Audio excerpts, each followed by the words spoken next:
Thank you, Cindy. All right, thank you everyone for joining us today. I'm Janine, and I'm the events lead at Meetup.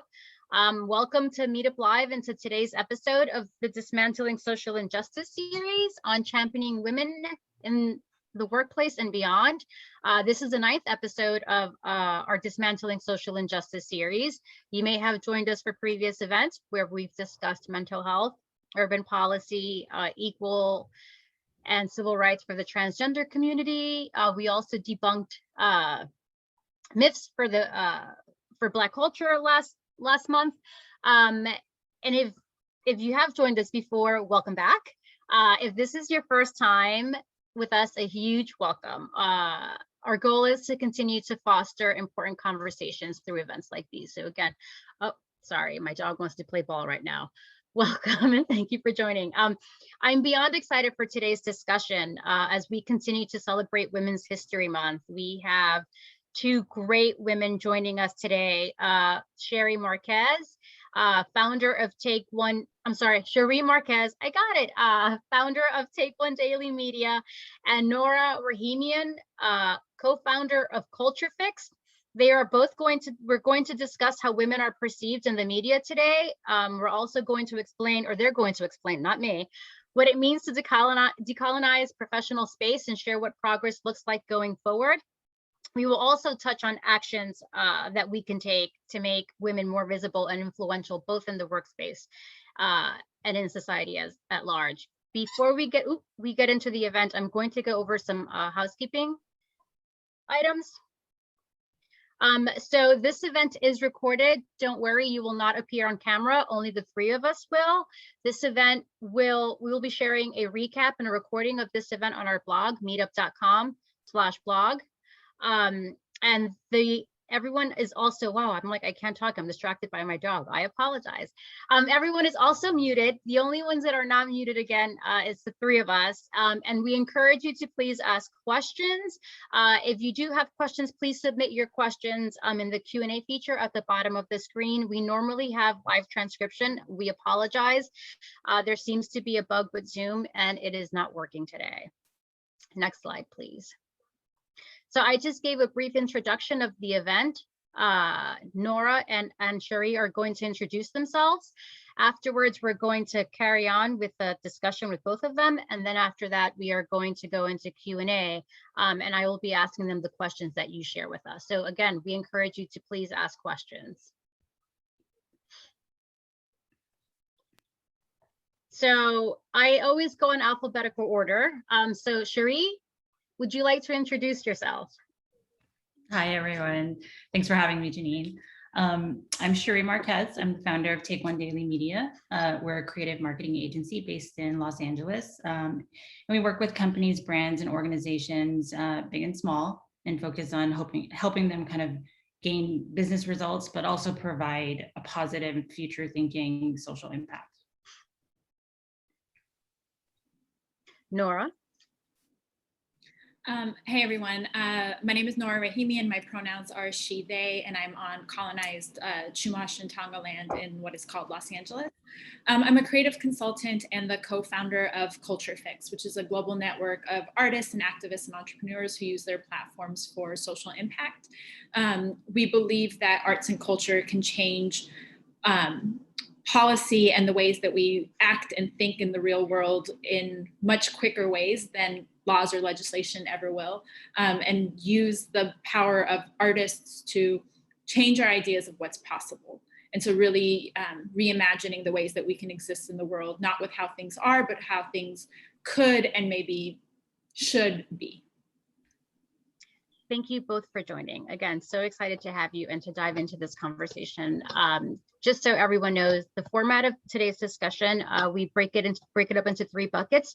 So first, we are going to talk about where we are today, some historical background on how and why we are where we are, and how to move forward. So throughout history, the traditional role of women in many cultures was to carry out domestic responsibilities like caring for children and managing a household. And over time, with changing perceptions, new laws, and a growing feminist political movement, women have seized opportunities to expand their roles in society. Either one of you can answer this first. Where, with all that I just said, like, where are we today when it comes with women, to women, how society views them, and women in the workplace? Like, what have we accomplished, right? Before we go into what we need to do, like, let's talk about our wins. What have we accomplished so far? Nora, would you like to go? Yeah, no, I'll start us off, but I don't know if it's an answer that you're looking for. I don't think we've come as far as we like to pretend that we have.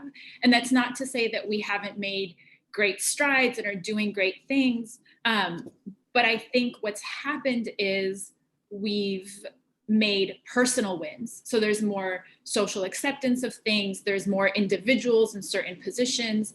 But the overall framework in which women exist in the workspace hasn't changed. And the workspaces that women enter are still defined by systems and structures that were not designed by or for us in any way. And so I think that there's still practical things that we struggle with. Women get punished for taking maternal leave. We're still getting paid less. There's all these kind of structural things. And so I don't think we've come as far as we like to say that we have. And I think the other piece of this conversation is, when we say women, who are we really talking about? Because it's not a singular identity. And so many of us show up with multiple identities, and we come from intersections, right? We're women of color, we're queer women of color, we're, all these multiple things. And so the way that then each of us as individuals get to show up, also that impacts very drastically the way that we operate in the workspaces. And so I think we should be mindful of having a conversation just about women, because none of us exist just as women. And so thinking about racial justice and disability access and all those things are just as important in this conversation as all those things. And so the short answer is, we're better than we were. We're not nearly as far as we need to be, and it's not the same for everyone. Thank you. Cherie, where are we today with women in the media? What are some of the wins? Yeah, so 100% agree with Nora that, this is the beginning. And I want to say that, with the last year with COVID, we've had a very challenging year.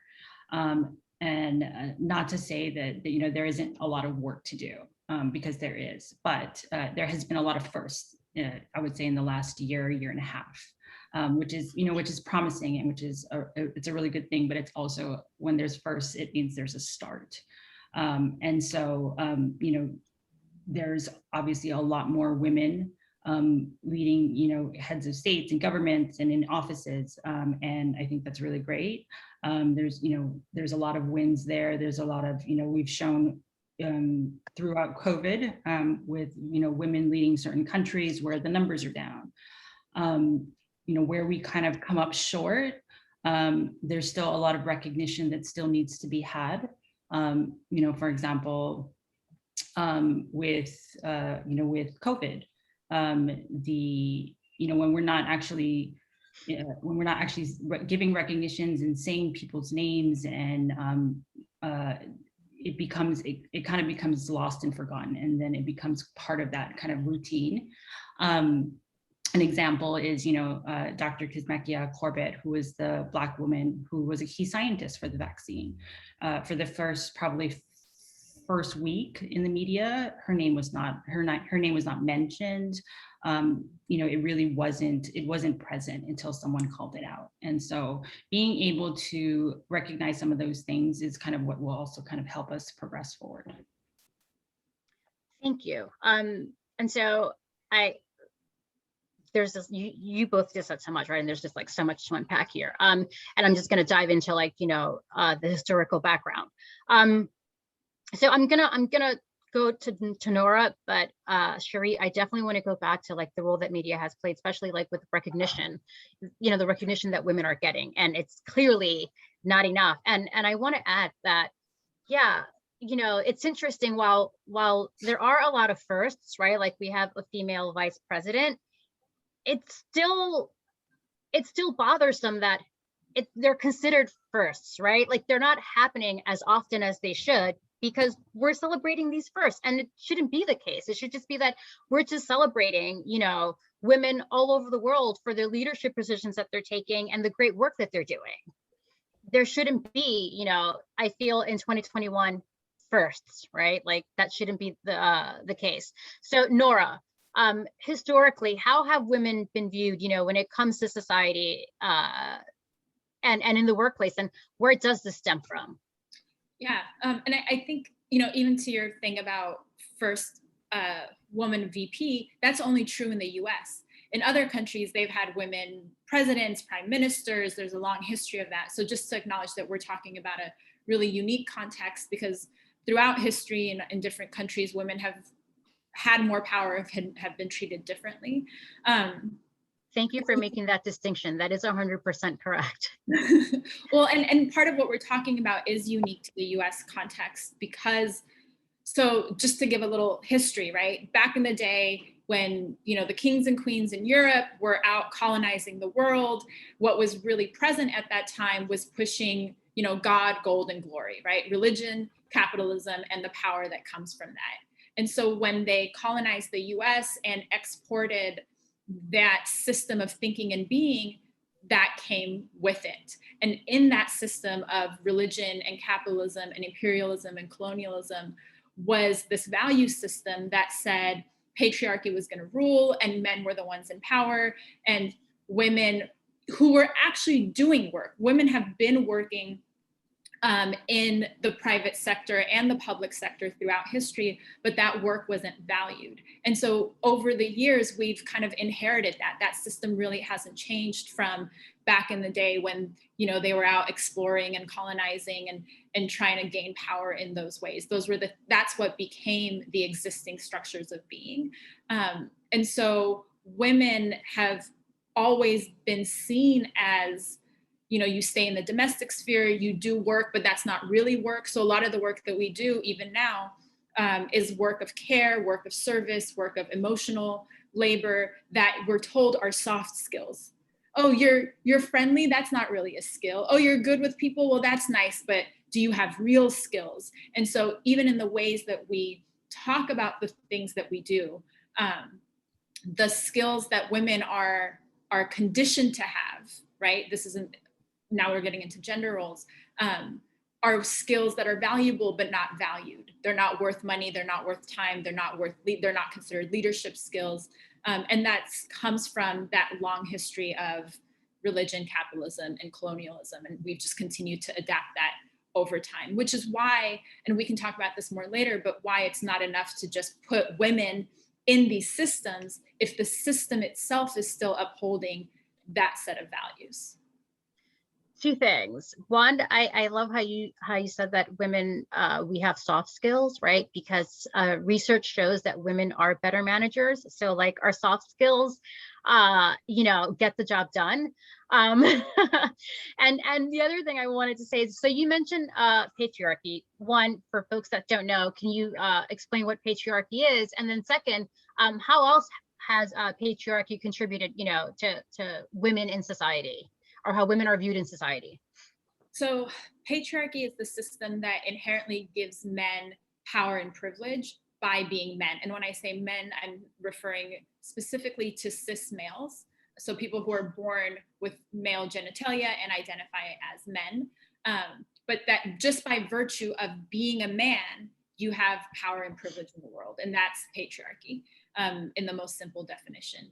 And it impacts, because it's so embedded in our system, it impacts everything. It's the way that we think the color blue is associated with boys. It's the way that we think that, you know, girls should play with dolls, men shouldn't cry. It's the way that we think about you should naturally be more nurturing because you're a woman, or, oh, you don't want to have kids, what's wrong with you? Or the way that things get priced. The way that we think workout gloves need to be pink. If you know, it's the way that we, everything that we interact and expect around gender identity is shaped under patriarchy. And it's one of those things that is so deeply ingrained in our culture. We're all conditioned in it. That sometimes it's hard to identify that that's something that's a product of patriarchy. If you haven't, because you're so in it, you can't identify it for what it is, because we say this is just how it is, when it's actually a result of this system of power that we've been taught. I can so relate to being a woman, right, and not having children in her 40s. For a very, very long time, you know, it was very frowned upon in my family, and it still is with so many of my family members, that at my age, you know, I'm 42, I don't have kids, and I'm probably never going to have them.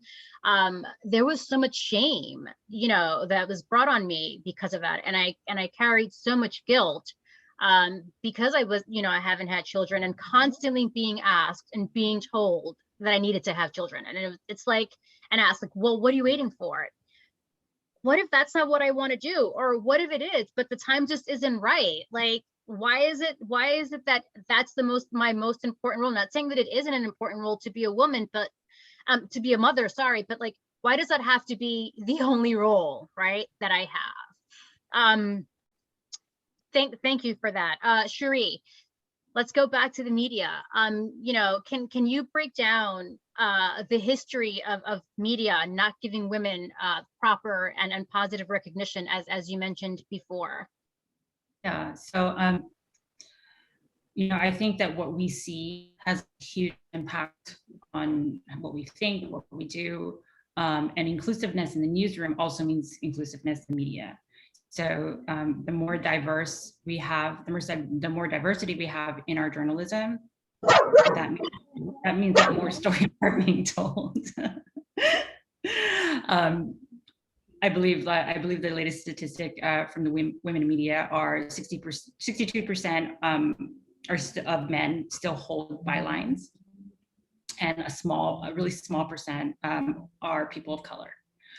So stories that are not being told, or being told in the way that we constantly have to, for fact checking is a norm. At times when it's reported, it's based on, sometimes it's based on an opinion, and there needs to be more diverse representation of people writing that narrative. And so additionally, there's many forms of media that's heavily influenced, and that includes anything from film and television to everyday social media. Sorry about the bark. Otis got excited. Sorry. You just said a lot. So again, going back to representation, is that enough, right? Is that what it's going to take for women to, be recognized and be seen differently, and for the media to create, to have a different narrative on women? Cherie. Well, I think the media can be extremely damaging, but at the same time, it can also move action forward. So it can have a huge impact, and it can change the public's opinion.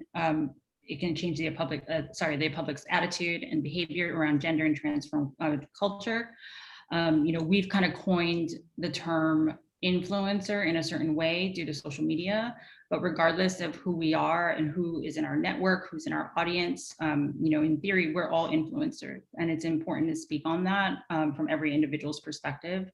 And it's also our responsibility to do so. And so, we can change the narrative, and we have the tools today that, maybe women in the past didn't have, examples like social media, so, whether we're speaking to a very small crowd, or we are a figure that is, that we're a public figure.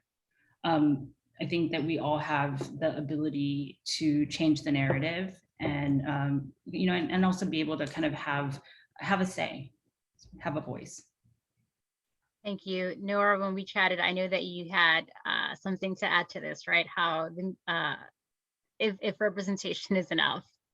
Yeah, I do agree that we all have a sphere of influence, regardless of like how many followers we have or whatever. But I think it's easy to stop at so representation is important, and what it does is it lets us think about what's possible. But when we have to be, I think, very careful of token representation, right? To say, okay, well, we've got our Persian, check. There's our Black lady, check. And because oftentimes what can happen is representation becomes a way to then avoid any kind of real systemic or structural change. We've got the people in those positions, but the inherent system or structure has, the stories that we're telling aren't different. The people in positions of the decision-making process is not any different.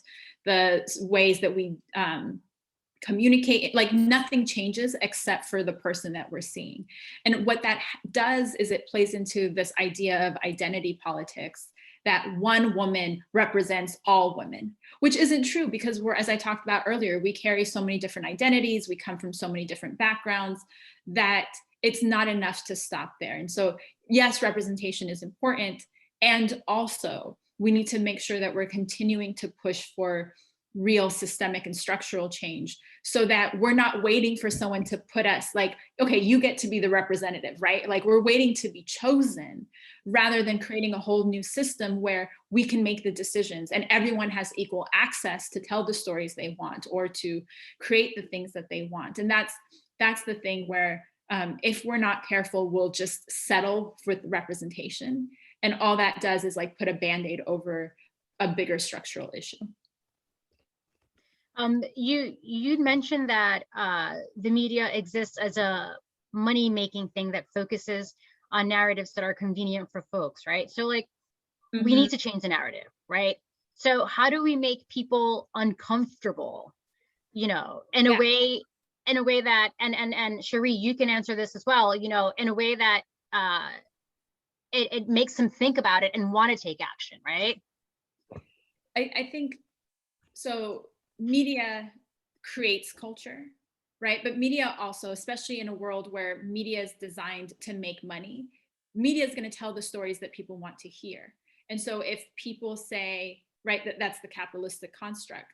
If people say, no, we don't want to see the same story that we've seen over and over again, we will put our money behind this story, or we will put our money behind this thing, then the people can actually shape what media does. And so I think sometimes when we say, well, media is just reporting on what's happening, I think that's a cop-out, because we can also and push media to, you know, push media to tell this. And we've seen this, right? Like Twitter threads have gone viral, and that's turned into a movie, right? Because the power of the collective, the power of people have pushed so hard for that. We've seen social media make songs happen, you know, and I think this is part of the changing landscape of media, is that the consumer has so much more power and the consumer has so much more say, right? That's that influence that Cherie was talking about. And so we can start to change the way that even what media looks like, so that there's more access at all points of the process. Cherie, do you want to dive into how media further instigates this perspective? Yeah, so let's see, I think that, you know, I think one of the things that, you know, I think what I had touched on too is just, you know, media is a money-making thing. And and maybe I reference this to kind of like film and television in particular, is that, you know, there's what we see is a form of entertainment, but what we can do with that is power. We definitely can, and that's that really strong storytelling aspect that really kind of shape the culture, and it can really shape conversations. And I also think of how the media plays in younger generations as well, and the influence that it has on that. And so, you know, I think we talked about, and, you know, maybe I'll kind of just jump into here as well, is, you know, the roles that the media plays in, you know, sexualization of women, right? And, you know, we've, you know, for so long, right, women have been portrayed in this stereotypical and hypersexualized role, which has basically long-term consequences. And it's something that, you know, that can, you know, sexuality can be, it can cause women to be shamed. It can cause damage to someone's reputation, confidence, and just overall well-being. And so I think that what the creators out there, whether you are writing a story, whether you're creating a film, there's a lot of power in that.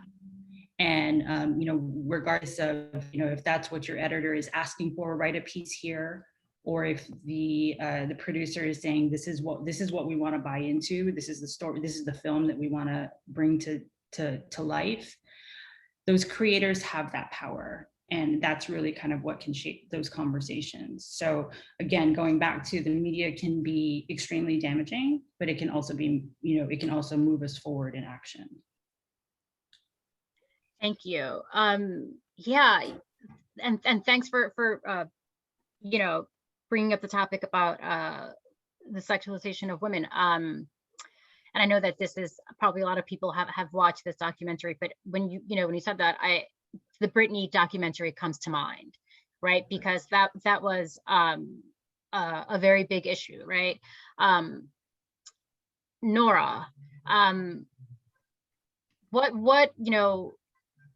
role do you feel the media plays in the sexualization of women? And yeah, I mean, I think so. There's nothing wrong with women who are sexual. I think that's an important distinction. And there's women who in media are hypersexual and they lean into it and it's a source of power. And I think we have to be careful about shaming sexuality in women altogether, because sometimes we get into that binary. And so part of it is, again, like who is in control, who's making the decisions, and is it coming from the woman herself, or is it something that media is imposing? And that's where the issue comes, where the media might impose a narrative on someone, and then the media starts to believe that that's the only narrative that audiences want to hear. And what that does is it also negates the space in media. And this is where I think media can be really powerful, of imagination, right? So we have media that's like telling the stories and documenting what's happening, but media can also be the space of imagining the radical alternatives, right? And science fiction is incredible for this, because some of the most groundbreaking or like edge pushing stories have come from science fiction films, right? The first interracial kiss on television came from Star Trek. And so media has a space to help us think about things in the ways that what life could look like, what a world where equality existed could be, or we all had universal basic income. And, media can also imagine those futures. And so I think for me, when we talk about what would it look like in a world where it didn't matter? Like people could be however sexual they wanted, but that was an act of choice and power and agency. Media can be a place for us to imagine those things. But I think it's really, really important to differentiate between what's being imposed versus what's being chosen from free will. And also to remember that women also suffer from patriarchy. And so this is part of the conversation too, going back to what we were talking about earlier, that just you can put a woman in a position of power, right? She could be the editor at the newspaper, but if she's still internalized that sexism, or she's still moving from a place of patriarchy, she's still going to uphold that system. So it's not going to be any different for other women coming in or things like that. And I think that's an important part of the media conversations, is we say, well, look, it was a woman interviewer, but she was still asking patriarchal questions, for example. And so we see that a lot as well in the media. we were talking about in media and how it shames women, right? All I keep on thinking about is when, a woman talks about sexual abuse, right? How immediately the big concern is that we don't want to to ruin the men's reputation, right? And they're just like digging for dirt for the woman to go ahead and discredit her, right? Like it doesn't matter, her reputation doesn't matter, right? Even though she experienced this, which is very interesting, because it's like, we care more about a man's reputation than we do about a woman's reputation. So it just goes back to what you were saying, and that narrative, right? Which is the narrative. Sorry, go ahead. We also make women responsible for the actions of men, right? They do these behaviors, but what did she do to cause it? And that's not a question we ask men, right? That's only a question that we ask women. Right. Yeah, that's exactly right. So we talked a lot about where we are today, how far we've come, or how far we haven't come, and the ways we have to go. We also talked a lot about where this comes from, right? And this is perhaps my favorite part, because, you know, we want to move forward. We want to affect change. And, you know, I want to touch on and talk about some ways that we can do that. Either one of you can answer first. It's the same question for both of you. What are some ways that we can advocate for supporting women? So I would say, I would change the question altogether. I don't want any more support. I'm so sick and tired of support. I want resources and action. I want like concrete deliverables. And the reason I say that is because there's a shift now culturally where it's like cool to be woke, right? It's cool to be an ally. And what we have are like platform feminists, right? There's this performance of wokeness that happens. And so people have learned the language. They've learned to talk the talk. They say things like, believe women and the future is female, whatever that means. But they're not doing the things to actually shift, you know, create those shifts. And so I think naming that and putting pressure on that is really important. Women are over supported, we're like over mentored. And so what we actually need are things like men who say, you know what, I'm going to step back and I'll give this opportunity to someone else. It's them saying, here's this information I have because it's part of my social network that I had access to because I'm a guy and I get invited to things like the golf course, and I'm going to make that information accessible to you. It's making the introductions. It's saying, you know, I probably shouldn't be the person to speak, but let me refer 3 women who can. It's those really concrete things that you can do that not only support women, but give a push or a nudge or change the direction of things. And what it comes down to is using, what we really need is for people to use their power and their privilege, whatever that is, to make things easier for women. And it's also, you know, one of the biggest ways I think folks can do that is through transparency, being transparent about how much you're making, being transparent about how decisions are made, being transparent about all those things so that we can see how things really work, right? Not how we think they work, but see how things really work so that then we can start to shift them. I want to ask you 2 questions. So you talked about feminists, and I should have asked you this before, right? Like, what is feminism for those that don't know? And I know that there are a lot of different definitions for feminism. So that's one. The other question that I wanted to ask, I'm not going to say support. How can, or advocate, like, how can women, you know, you talk a lot about patriarchy, right? And it's something that we've internalized. How can women break away from that, right? So that we can empower each other, right? And also be better allies to one another. I think it's a big misconception that women don't support each other, right? Like we hear that all, if we just supported each other more, but women are like, look at us, right? Women, I'm part of 5 WhatsApp groups where we're constantly sharing resources, you know, so women are supporting each other. And I think the narrative that we don't comes from that patriarchal perspective. And as I said earlier, women also, because we're in the system, right? We're raised under patriarchy. We have also learned some of those messages, right? It's when you're like, oh, I'm not like other girls. What does that mean? Like, right? And so and so it starts by, I think, learning the language, because the language helps identify and name things. You start to see things differently in a way that you didn't before.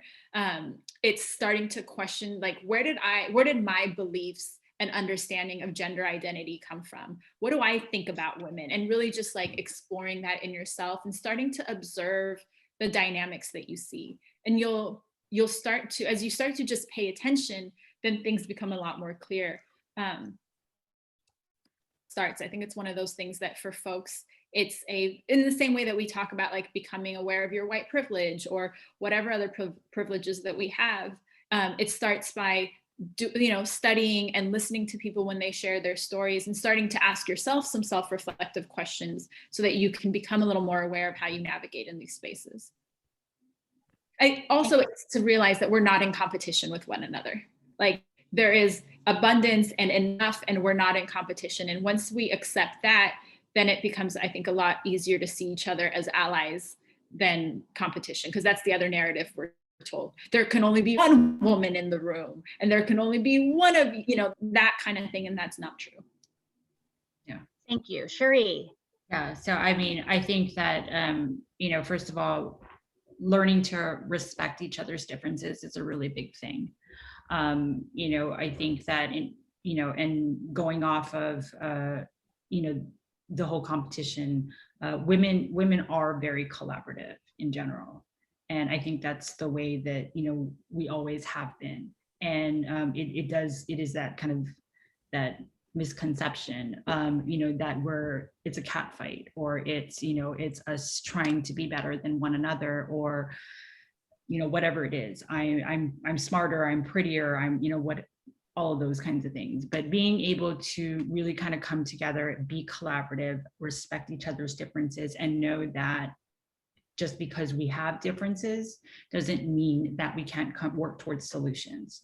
And so that's kind of a really big thing. And then I also look at it from a business perspective as well. When we spend a good amount of our time at work, right? And so building an inclusive workspace, that's kind of really important.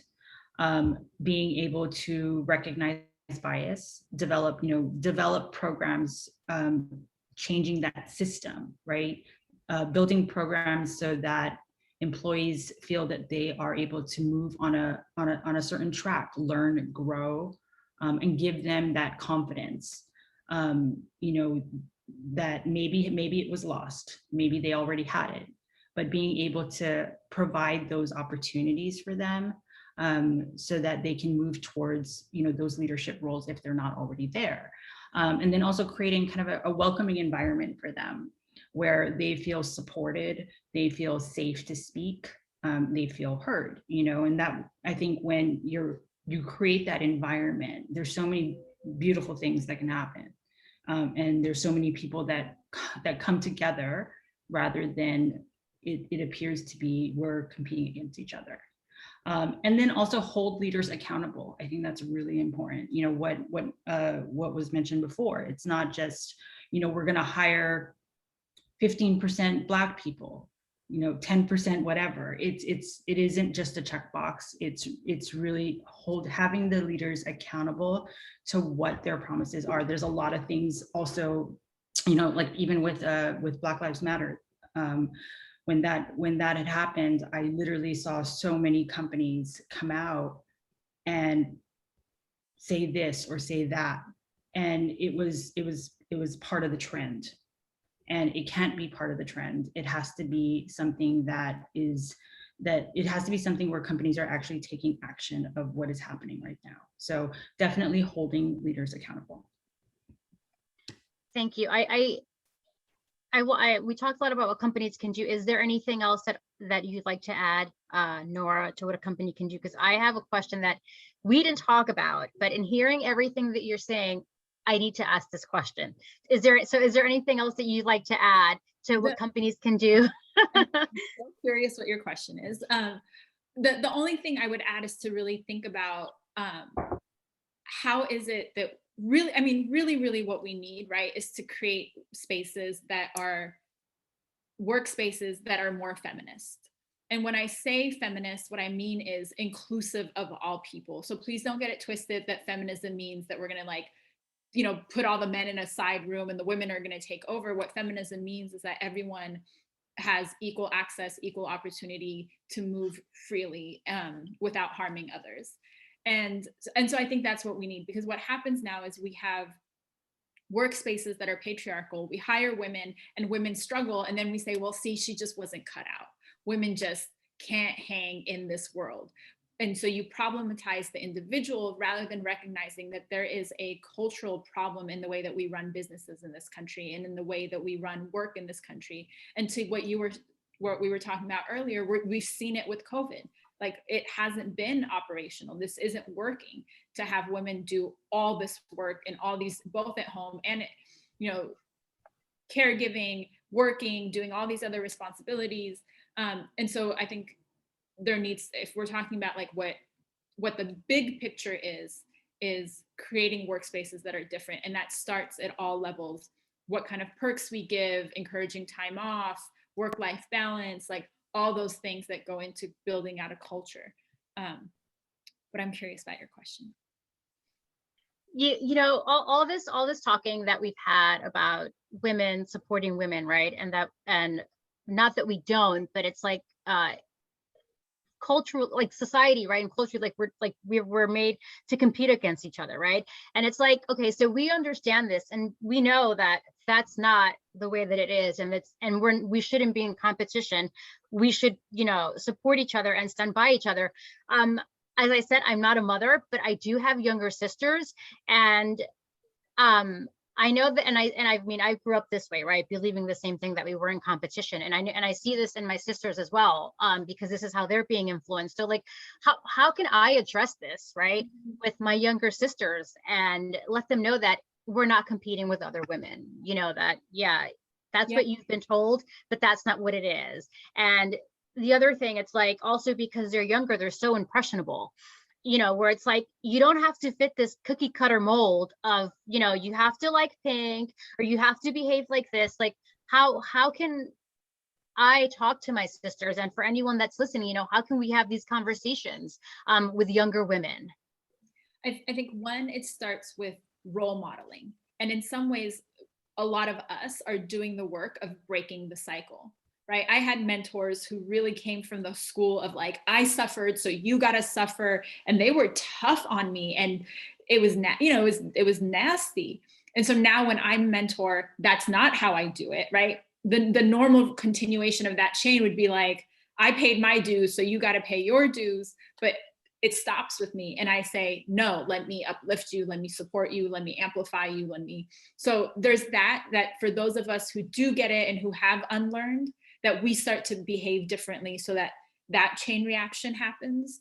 I think it's also amplifying the work of folks, right? We all have social media. Who are you talking about on your socials? Are you tagging the great project that homegirl over here did and your friend over here did? Are you talking about those things and using the platform, however size it is, to amplify not the negative, what's tough, but the positive, right? The success stories, the different representations, different ways of doing things, the different models of business that are working.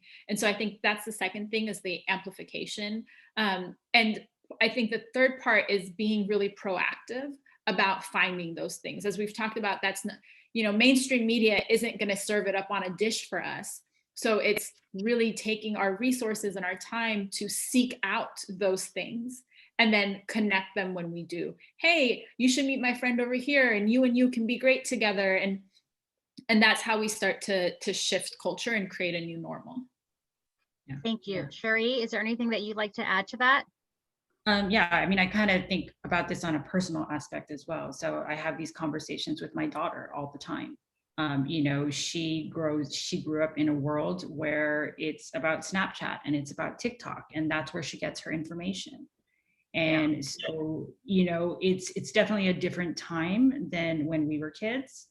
And what I have found, just even in the last 4 years, is that really it shapes her, and it can break her down. It can cause damage to her confidence, but at the same time, she sees things. She sees whether it's something happening in the news, whether it's a movement. She sees those things and she begins to form an opinion, and she begins to really kind of take passion towards something and really think that, her voice matters and she can have a voice. So it's, for me as a mom, it's constantly talking to her and letting her, and just allowing her to speak and form her opinion. I definitely know that I think when I was growing up, because I didn't have any of these things to influence me. I didn't have comments coming at me left and right. It's hard. And I think that's where, for me as a mom, it's so important to have that direct communication with her and to allow her to be upset about it or to be happy about it. But the most important thing is that she's not just kind of siloed in her own little world, that we talk about it. So that's really important to me. Thank you both. My last question for you both. What are some initiatives that you're currently working on that you'd like to share with our audience? I'll go first. Alphabetical order. Yeah. My company is working with a few other companies where we're kind of putting together a youth program where we teach high school students basic marketing skills, but also marketing skills that can really kind of change the way that we see messages in simple things. So that's kind of what we're doing. We're going to take on a couple of sponsored high school students and kind of run a 6-month program with them. That is amazing. Yeah, the younger the better. They have a lot of influence on even adults, and I respect the younger generation on many levels. I do too. As I said, I have younger sisters and a younger brother. Nora. Yeah, so at Culture Fix, our everyday work is connecting people who are doing this kind of work to one another so that they can build stronger collectives and to amplify that work. We also do workshops around kind of alternatives in technological spaces so that people can access the tools to do the work in more kind of democratized ways. And then I'm also a board member at Transform Grant, which provides no strings attached micro grants to entrepreneurs of color, women. And it's no strings attached, so you don't have to like respond to a donor, any of that often happens when people get money, but they also get skills-based mentorship. So they need help with branding, we hook them up with the branding help. They need, I don't know, a PR person, we hook them up with that so that they can get their businesses to the next level. And that's really based on folks who are doing values-based work. Thank you both. Yeah, there's both great initiatives that you're both working on. It is time for the Q&A, and we have quite a lot of questions. So I'm going to get started, and either one of you can answer them, both of you can answer them, totally up to you. Okay, Anonymous asks, how do you think women leaders will be able to further impact DEI, pay equity, employee experience in the workplace, wellness programs, wow, this is a lot, mental health, and now prioritize issues that were often routinely dismissed, discounted in the workplace prior to COVID? We have to admit that COVID, although horrible, lifted the veil across the board.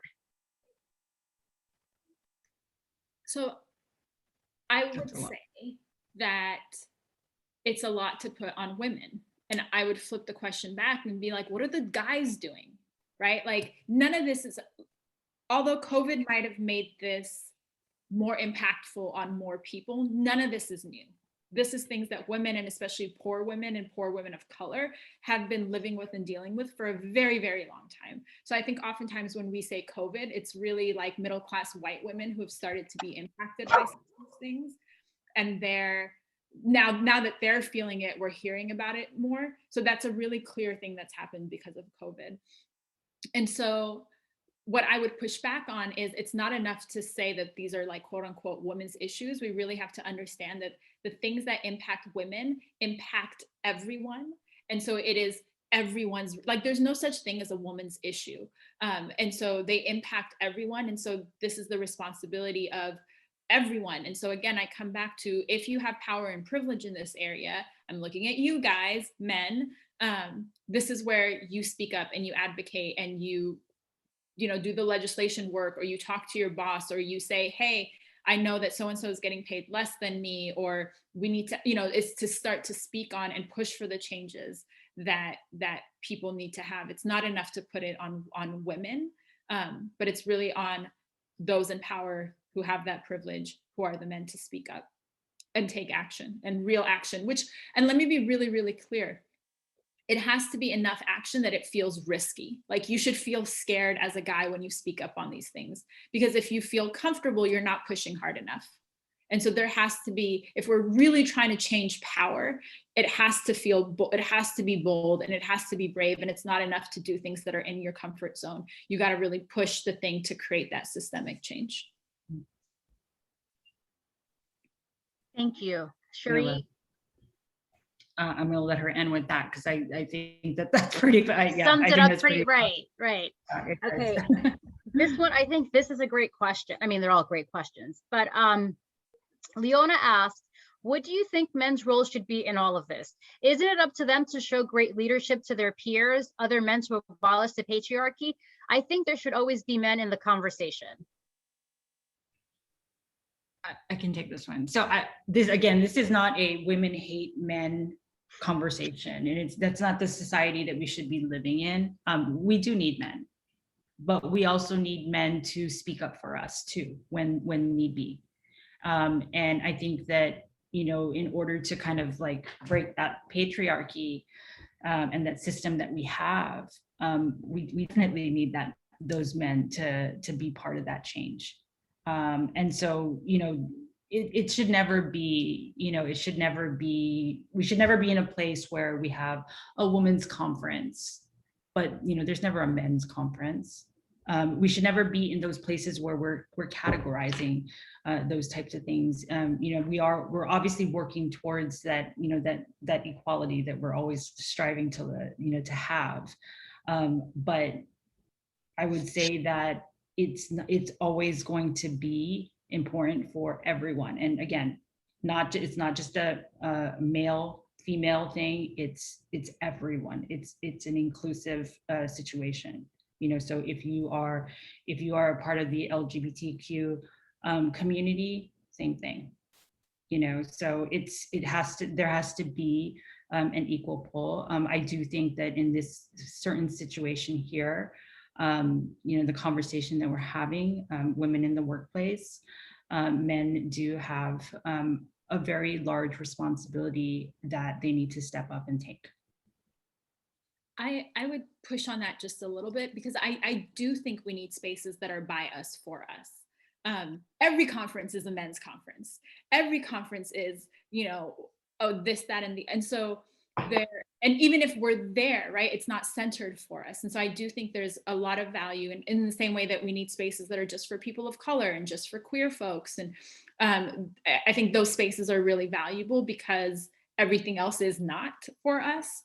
And I think the role for men is to really listen and learn and observe and then translate.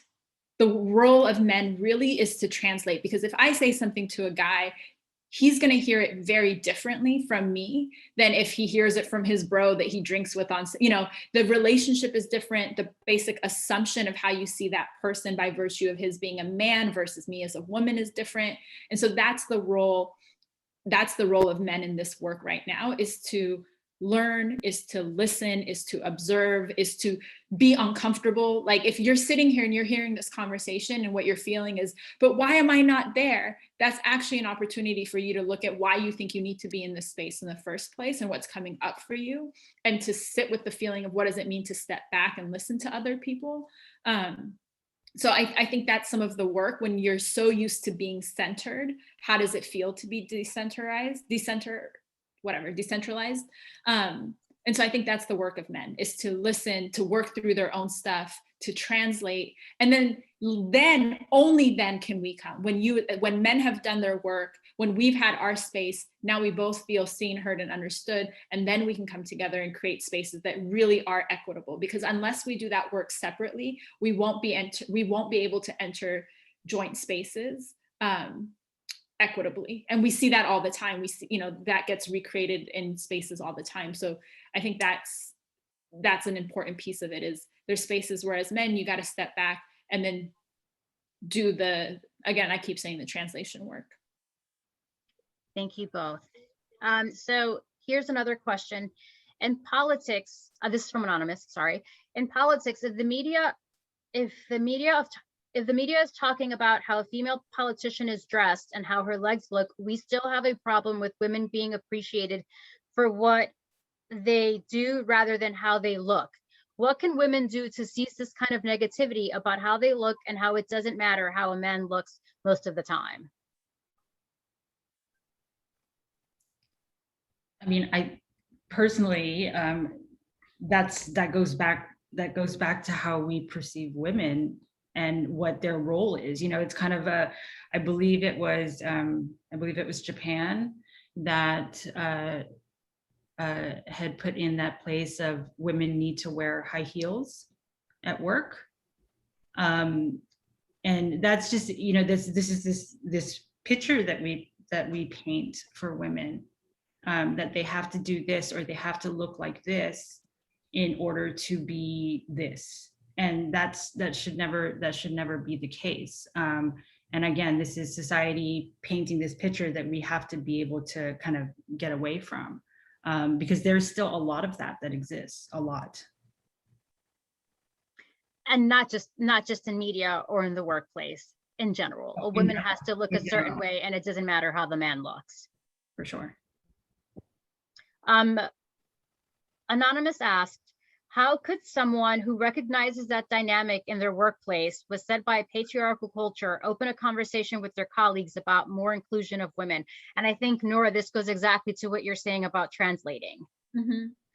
Yeah, I mean, I think it starts, and I want to recognize that people have like varying degrees of being able to push buttons at work. So do whatever you can that feels safe for you.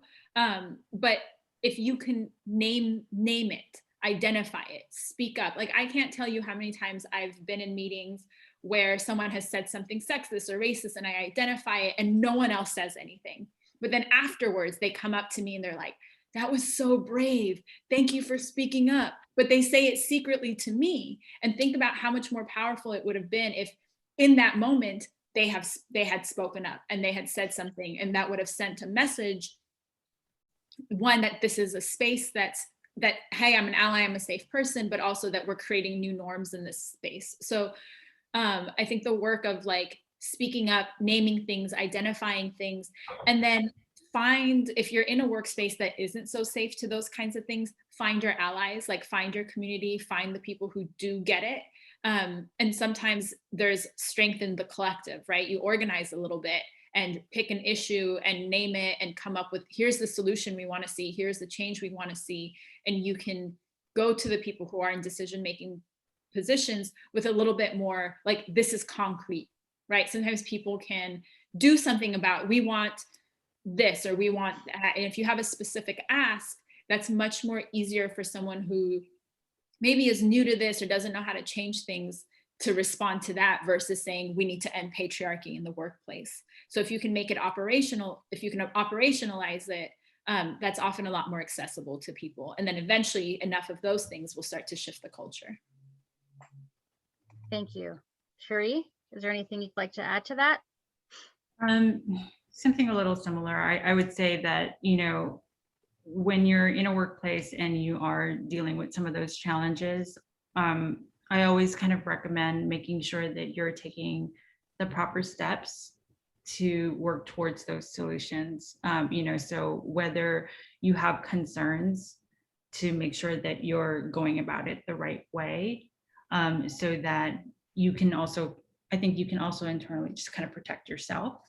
I've been in situations in the past where, you know, I have been the lone female up against the boys club, and it is very, it's hard. And I think that, you know, it's taken me a good amount of years to be able to kind of break out of that shell and that comfort zone that, you know, that I had way before it was kind of taken away from me, is to make sure that you do what you can to try to be heard in some sense. And again, you know, what Nora was saying is that we all, you know, some of us can't take some of the, or some of us aren't, I think, confident enough to take those risks. So do it at the pace that works for you.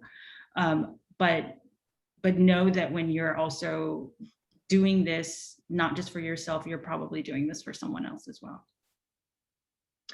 Thank you both so much. We are out of time. Thank you both so much for your time today, for all the knowledge and all the great information that you shared, and for answering some of my questions. I really appreciate it. This was a really great learning experience, and I hope that everyone learned as much as I did today. Before we go, I'd like to share 2 slides. So first, I just want to say that if anyone would like to become an organizer, if you're a woman and you want to start your own group on Meetup, we're offering 50% off your first subscription. All you have to do is go to meetupsavings.com and sign up. The other is we launched a podcast at the beginning of the year. Keep connected with our CEO, David Siegel. And we'd love for you to listen, download some of our episodes. Next week, we're going to launch